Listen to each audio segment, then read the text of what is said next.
Nihan ve Monika ile devam ediyoruz. İkinci bölüme geçtik şimdi. İlişkilerle ilgili kısaca konuştuk. Şimdi bir ilişki daha geldi. Bir aile olduk. Şimdi ne yapacağız? So we continue with Ian and Monica. We first talked about relationship, and now another relationship comes to the couple relationship. Now we're a family. So what to do now?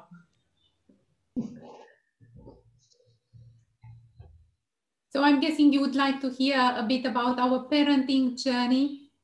Yes. Ebeveynlik yolculuğumuz hakkında bir şeyler duymak istiyorsun diye tahmin ettim. Evet.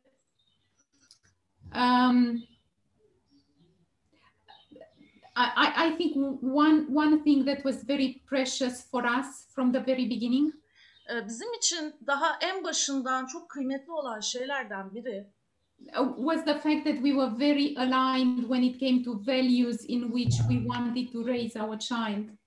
Çocuğumuzu yetiştirirken hangi ilkelerden doğrultu alacağımız konusunda çok hemfikirdik. So we have a daughter together. She's now 11 years old.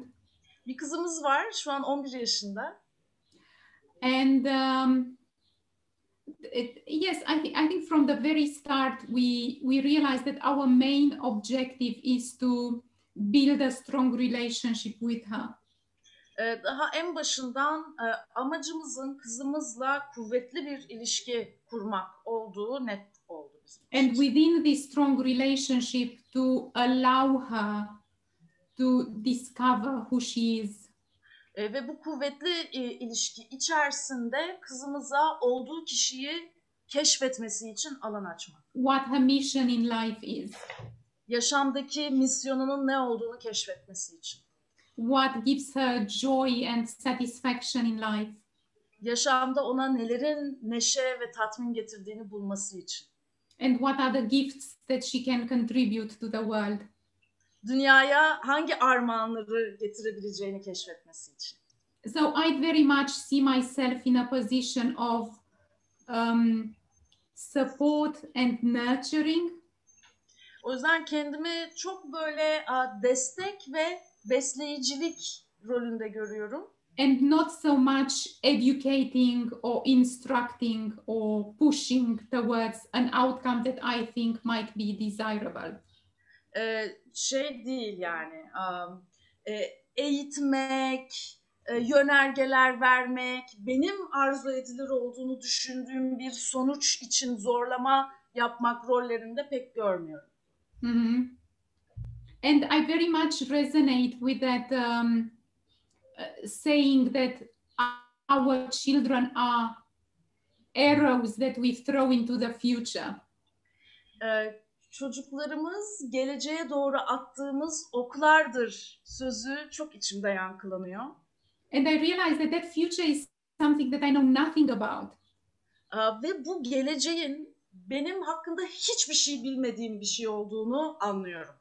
So I'm trying as much as possible not to pollute with my past. O yüzden yapmaya çalıştığım şey attığım oku kendi geçmişimle kirletmemek.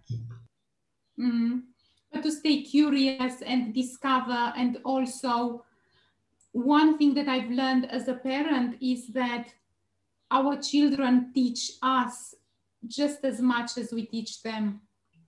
Yani meraklı kalmak, açık kalmak, benim de ebeveyn olarak öğrendiğim şeylerden biri aslında şu oldu. Çocuklarımız da bize öğretir, en az bizim onlara öğrettiğimiz kadar. I'm remembering when Mona first got pregnant. Mona'nın ilk hamile kaldığı zamanı hatırlıyorum. And at that time, I've already got 2 children from previous relationships. So I kind of had an idea about what to do. Benim önceki ilişkimden 2 tane çocuğum vardı. O yüzden hani neler yapılacağı hakkında bir fikrim vardı aslında. But Mona at that point was not showing very much interest in children. O sırada da Mona çocuklara o kadar ilgi, yani çocuk istiyorum gibi bir kafası yoktu. And then kind of suddenly realizing that hang on a minute, we're going to be bringing a new human being into life, I ought to do something about it. Sonra birden şeyi fark ettik. Bir dakika ya, şu an yaşama yeni bir yaşam formu getiriyoruz. Bir şey yapmamız gerekiyor herhalde diye düşününce. So even before our daughter was born, Mona just kind of dived into learning as much as she could about what's the current thinking about raising kids. O yüzden daha çocuğumuz doğmadan bile önce buna bayağı daldı. Şu an günümüzde çocuk yetiştirme hakkındaki güncel fikirler nerelerde dolaşıyor? Even to the extent of inviting some experts from America to come and run workshops for us, so we could learn and we could share that with other people. Hatta şeye kadar, yani Amerika'dan eğitmenler davet ettik, hem bize öğretsin hem de biz insanlarla paylaşabilelim diye. So I acknowledge this was mainly driven by Mona, this kind of rapid, accelerated educating us on what we currently know about child development and parenting. Evet, yani bu çocuk gelişimi ve ebeveynlik konusunda kendimizi böyle hızlandırılmış şekilde eğitme furyası hakikaten bizim ilişkimizde Mona tarafından başlatıldı. Onu teslim edeyim. And then on top of that, we were adding what we know about nonviolent communication and how that can support us. Onun üstüne de şiddetsiz iletişim hakkında bildiklerimizi ve bundan nasıl destek alabileceğimizi ekledik. And I think both of us from this kind of exploration realized something really important. Ve bu araştırmadan sanırım ikimiz de önemli bir farkındalıkla çıktık. What we knew about parenting came from our parents. Bizim ebeveynlik hakkında bildiğimiz şey kendi ebeveynlerimizden geliyordu. And in the 30 or 40 years in between, we know so much more about child development and parenting than our parents did. Ve o arada geçen 30-40 yıl içerisinde artık biz kendi ebeveynlerimize nazaran çocuk yetiştirme ve ebeveynlik hakkında çok daha fazla bilgiye sahibiz. So we really wanted to update and like choose our own way of parenting that was taking all of this into account and making it our own, not our parents' way of parenting. Bütün bu gelişmeleri hesaba da katarak kendi ebeveynlerimizin değil ama bizim kendi ebeveynlik tarzımızı seçebileceğimiz bir yaklaşım geliştirmek istedik. And just to give you one small example from my own fathering. Kendi babalık deneyimimden küçük bir örnek vereyim. With my first child, which she's just turned 29. Şimdi ilk çocuğum şu an 29 yaşına bastı. One parenting style that I picked up from my parents was that a good way to educate children is to smack them when they do something that you don't like. Benim kendi ebeveynimden aldığım ebeveynlik tarzlarından biri, çocuk hoşunuza gitmeyen bir şey yaptığında bir kötek atın. That's the way. You give them a smack, you hit them, and they learn. Yani şöyle bir şaplak atarsın, onlar da öğrenir. Böyleydi o sıralar. Moving forward to when Emma was born, I'd completely gone 180 degrees on this.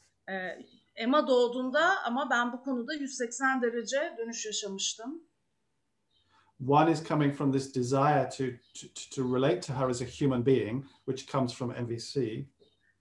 Bir değişimlerden bir tanesi aslında şiddetsiz iletişimden de gelen, çocuğumla bir insan olarak, onu insan olarak tanıyan bir şekilde iletişim kurmak, ilişkilenmek. And the other is coming from all this research that we know about the impact on children of hitting them. Diğeri de yani çocuklara vurmanın çocuklar üzerindeki etkisi üzerine yaptığımız araştırmalardan geldi tabii. They grow up with less confidence, less quality relationships, they have learning difficulties. There's so many negative consequences of this style of parenting. O tip bir ebeveynlik tarzının o kadar olumsuz etkileri oluyor ki öğrenmede güçlükler, düşük özgüven, ilişkilerde zorluklar.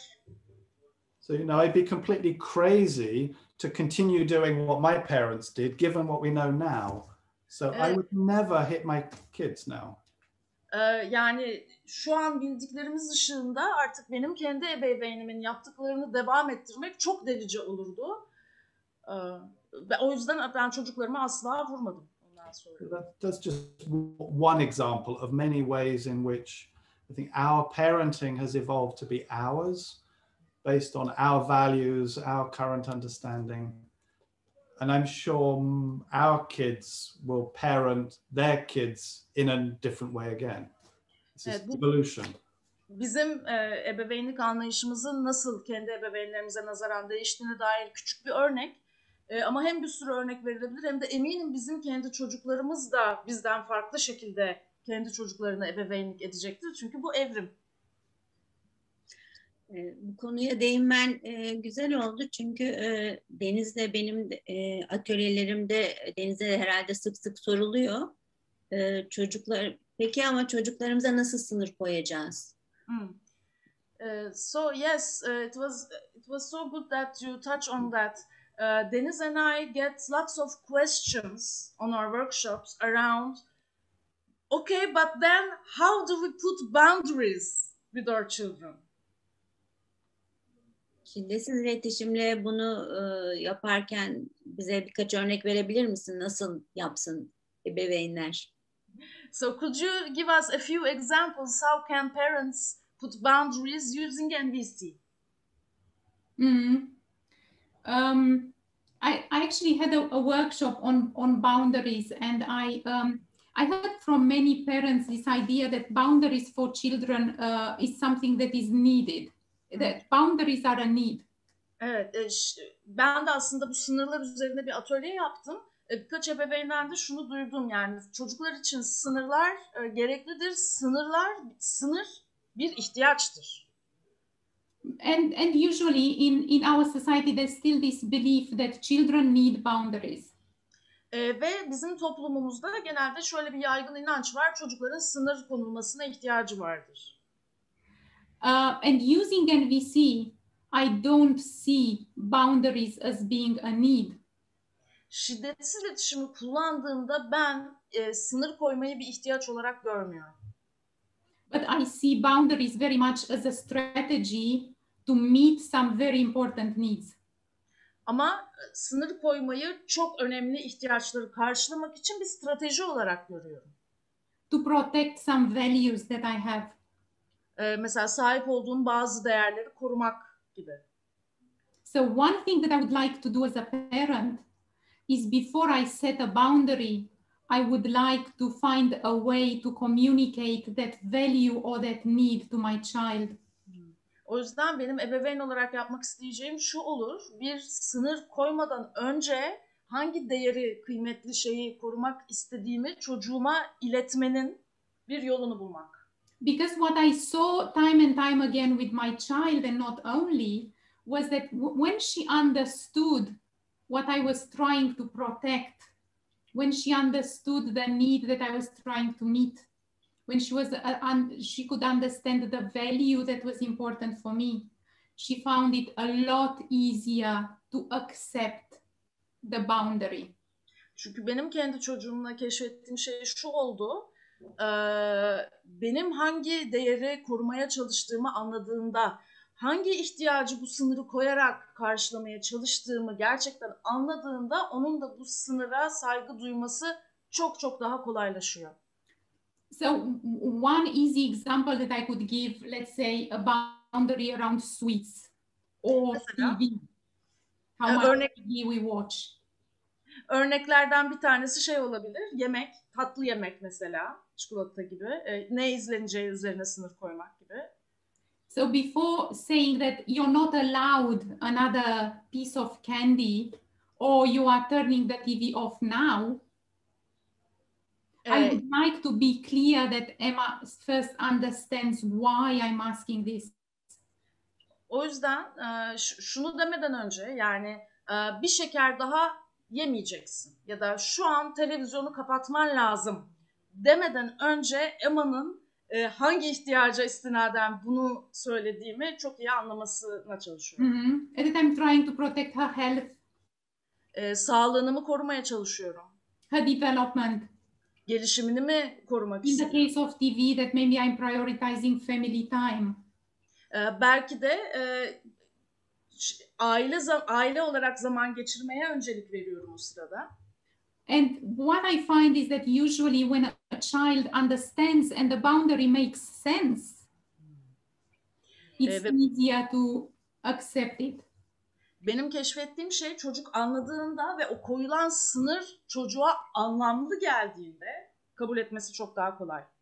So we try to solve these issues not by imposing or controlling, but by dialogue and by making sure that we are on the same page and that we both understand what we are trying to do here.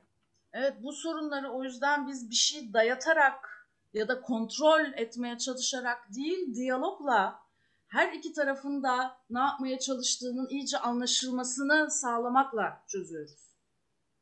And what I find is that a lot of dialogue is also possible with small children. Küçük çocuklarla da bayağı bir diyalog kurmak mümkün. And what I also find important is, okay, when I offer a boundary that restricts the child's, let's say, behavior or something that they want to do, I would like to also offer an alternative that is acceptable for me. Şunu da yapmayı önemli buluyorum. Mesela bir davranışı hakkında bir sınır koyacaksam, bir şey yapma diyeceksem, o kendi ihtiyacını karşılayabilmesi için bir alternatif sunmak da işe yarıyor. Mm-hmm. So in the case of candy, for example, because it's very easy, okay, you can't have another piece of chocolate, but you can have some fruit. Mesela işte en kolay örneği bu tatlılarla ilgili olan şöyle demek gibi. Ya şu an bir çikolata daha yiyemezsin ama meyve yiyebilirsin. Or the healthy cake that I made. Ya da benim yaptığım sağlıklı pastayı yiyebilirsin. And then I find that transition is also easier. Yani burada geçiş yapmanın daha kolay olduğunu buluyorum. I'd like to give an example of what Mona was saying. So Mondays are TV-free days in our home. Ben de bir örnek vermek istiyorum. Pazartesiler bizim evimizde televizyonsuz gün.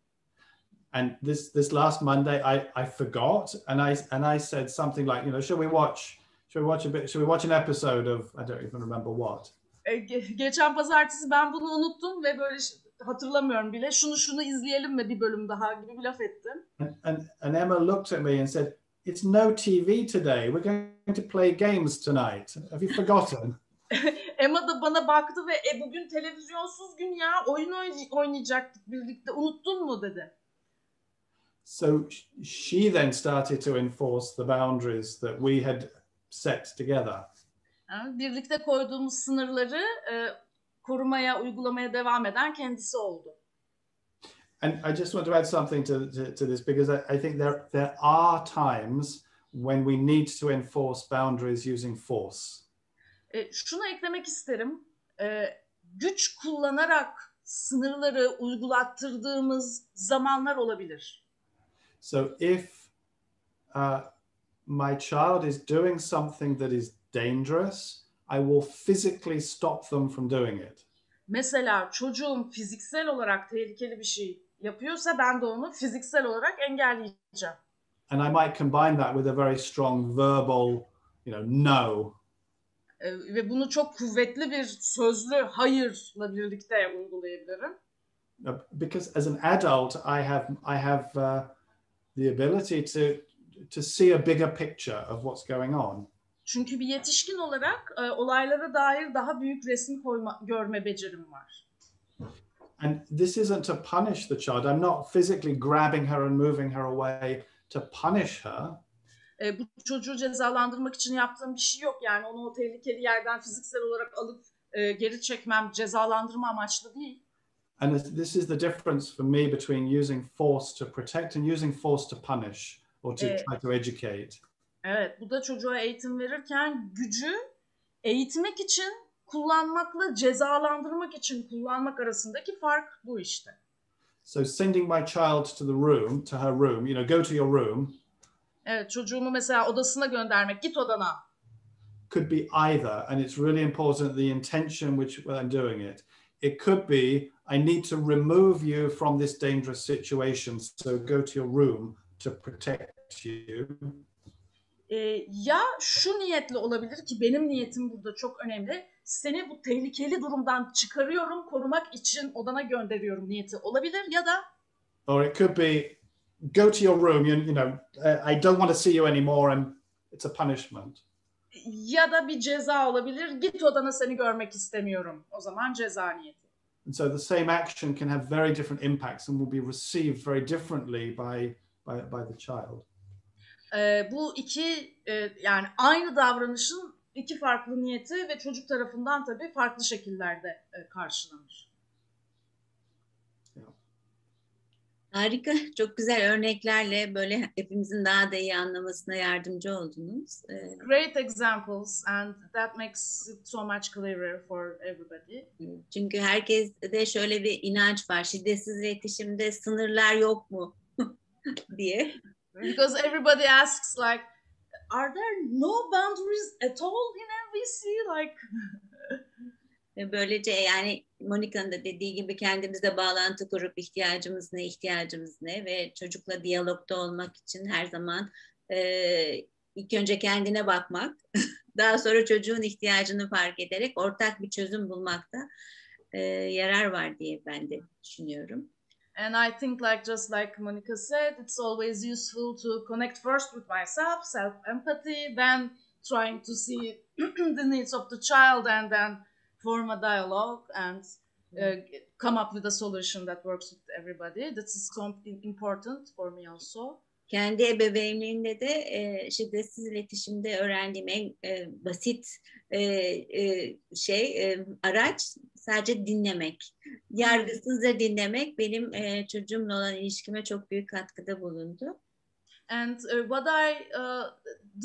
the simplest tool that I learned from NVC that I use on my own parenting is just listening and listening without judgment. And I use that very much with my child.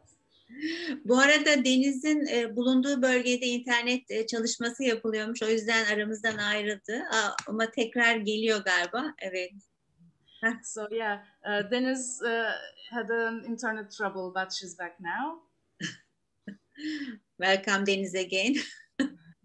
Merhaba, internetle ilgili bir tamirat var bölgede. Tekrar yaptılar galiba. Dün bittiğini düşünüyordum. Üzgünüm, içine girdim. Yes, there was some technical issues about the internet connection, but I'm back now. Evet, çok teşekkür ediyoruz verdiğiniz bilgiler için ve sizlerle tekrar beraber olduğumuz için. Yani içimde böyle çok fazla soru var. Belki bizi dinleyenler, izleyenler de sizlere bazı sorularla gelirler ve tekrar yeni bir program organize ederiz. Yes, çok canlı bir konu. We thank you a lot for what you shared with us. I have so many questions burning inside me. And maybe also our audience could comment below their questions, and maybe we can organize another meeting, another interview with you. Sure, with pleasure. Zevkle. Baba Deniz. Ben tabii kaçırdım bir kısmını internet bağlantısının kesilmesi nedeniyle. Aynı zamanda çok teşekkür ediyorum. Ben de tekrar görüşmek üzere diyorum. Yes, I missed some part of it, but still I thank you so much and hope to see you again soon. Thank you. Thank you. Teşekkür ederiz.